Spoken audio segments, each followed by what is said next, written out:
All right, hello everyone. Today we're going to continue with our ancient Greece unit.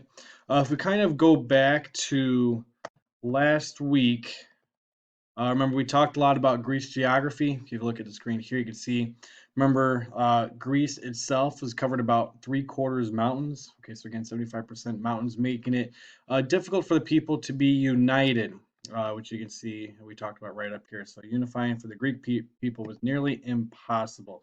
So that's why you're going to see different city-states that will develop all across the country here. And again, each city-state had their own government inside their own military as well, and their culture might have been a little bit different too from the other city states. So, what I want to get into today, and then you finished off, I forgot, we talk about Greek mythology. Okay, and again, I read through your Greek mythology charts. I saw the business names, saw a lot of good ones out there. So today, what I want to get into is the differences between each polis and mainly their government styles. Okay, so first, before we get into that, we're going to talk about Greek life itself.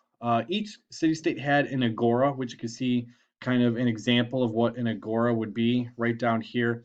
And this was basically the center of life for the Greek people, the center for trade, and then also their government too. Now remember, because they are covered in three-quarters mountains, you would see these agoras usually within the valleys or the hills or the mountains that they would have. And each city-state also had an acropolis, which you could see, for example, for Athens here, the Acropolis is one of the most famous ones is the Parthenon, again dedicated to the goddess Athena. And all that the Acropolis is, it's a temple on the hill dedicated to a sacred god. Okay, so again, you would find that in each city-state. Now, even though they were similar in language and religion, okay, again, they had the same mythology, the same language, same alphabet, each polis was extremely different from each other.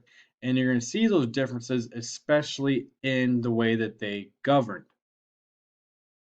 So some of them had a monarchy, and we should all be familiar with the system of a monarchy because we've talked about it in our units prior to this one. So again, a monarchy is a government ruled by a king or a queen where the state rule is ruled by the king. Rule is hereditary, so again, it's passed down through your family lineage. You know, if your father was the king, your next son's going to be the king, so on and so forth.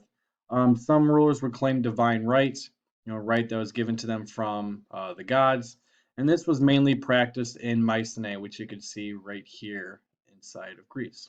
Okay, so that's the first government style. The next government style will be an aristocracy, okay, which is ruled by elite nobles. And this will be practiced, which you can see right here in Corinth. Now, an aristocracy is a state that's ruled by the nobility, and your rule, again, is hereditary, and it's usually based off of your social rank and wealth. In other words, the wealthy are going to basically control society here. So, social status and wealth will support that ruler's authority. A lot of times, the wealthiest family would be the one in charge. An oligarchy, okay, which you can see in Sparta. Now, for the remainder of this week and then also next week as well, we'll focus on Sparta. Later on this week, we'll talk about the differences between Athens and Sparta because whenever we think about Greece, it's usually those two city states that come to mind first because they are two of the most powerful city states that Greece has. So Sparta has an oligarchy, which is a government ruled by a small group of people. So in Sparta itself, they actually had two kings, and both of those kings would share equal power.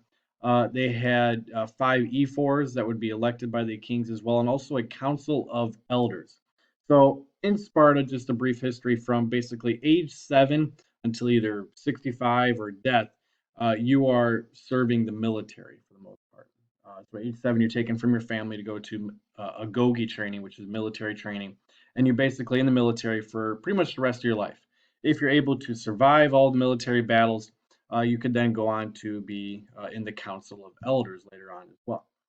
So the ruling group controls the military, and this will be practiced. The idea of an oligarchy will be practiced in Sparta by 500 BCE. Again, we'll get to Sparta later on this week.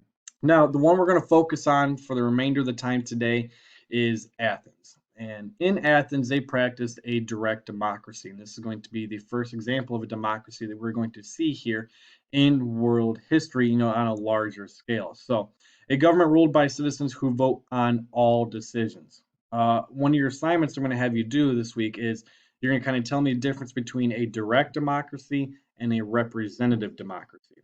Okay, so in a direct democracy, like we're going to see in Athens here, everyone votes. Well, I shouldn't say everyone. Basically, wealthy male landowners will vote, and they'll vote on everything. Okay.